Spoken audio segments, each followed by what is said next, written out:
jalan. Tak cukup di situ, korban lalu dipaksa membonceng di ujung motor.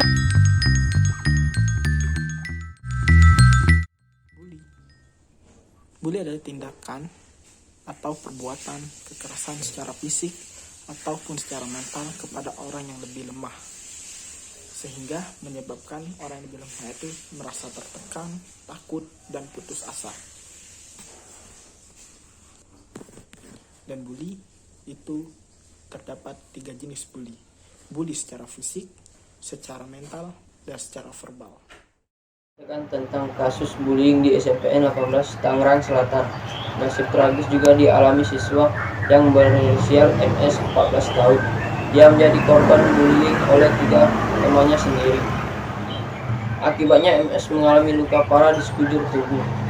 Kronologi menurut pengakuan korban, pada saat jam istirahat, 3 orang pelaku ini mendatangi korban di kelasnya dan memaksa untuk mengikuti turnamen futsal.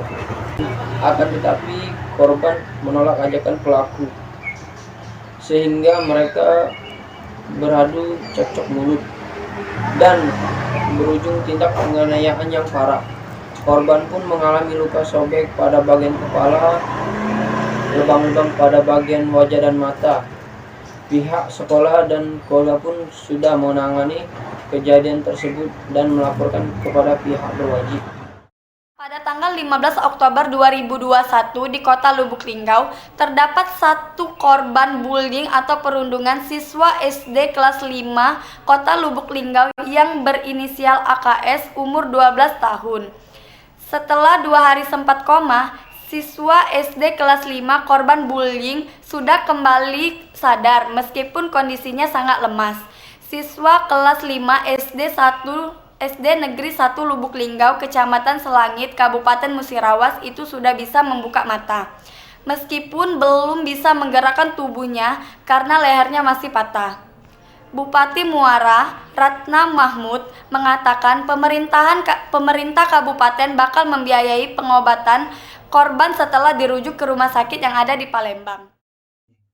Seorang siswa kelas 7 SMP harus menjalani operasi patah tulang setelah menjadi korban perundungan yang dilakukan salah satu teman sekelasnya. Bahkan, dokter terpaksa memotong tulang pahanya sepanjang 4 cm karena terjadi infeksi luka yang dialami korban. Kasus ini bermula ketika siswa tersebut kembali bersekolah setelah 6 bulan menjalani pemulihan setelah operasi patah tulang karena kecelakaan. Namun, selang sebulan sekolah, atau tepatnya tanggal 20 November 2021, terjadi peristiwa yang tidak diinginkan. Siswa tersebut menjadi korban perundungan yang dilakukan oleh temannya saat jam pelajaran berakhir.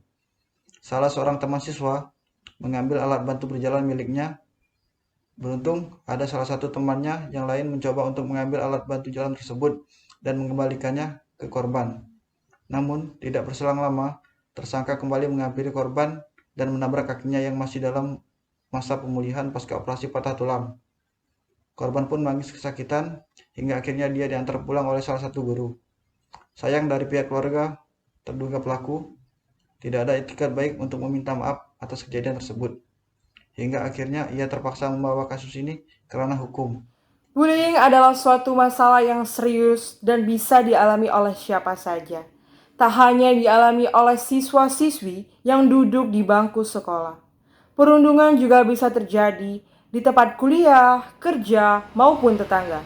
Dan bagaimana caranya agar kita bisa mencegah untuk tidak terjadinya bullying ini? Adapun beberapa cara agar bisa mencegah tidak terjadinya bullying. Yang pertama, tunjukkan prestasi yang ada di dalam diri kita. Yang kedua, jalin pertemanan dengan banyak orang. Yang ketiga, percaya diri. Yang keempat, jadikan bullying itu suatu motivasi untuk kita meraih kesuksesan. Dan yang kelima, jika suatu kasus bullying ini telah kelewat batas, kita bisa melaporkannya pada pihak yang berwenang.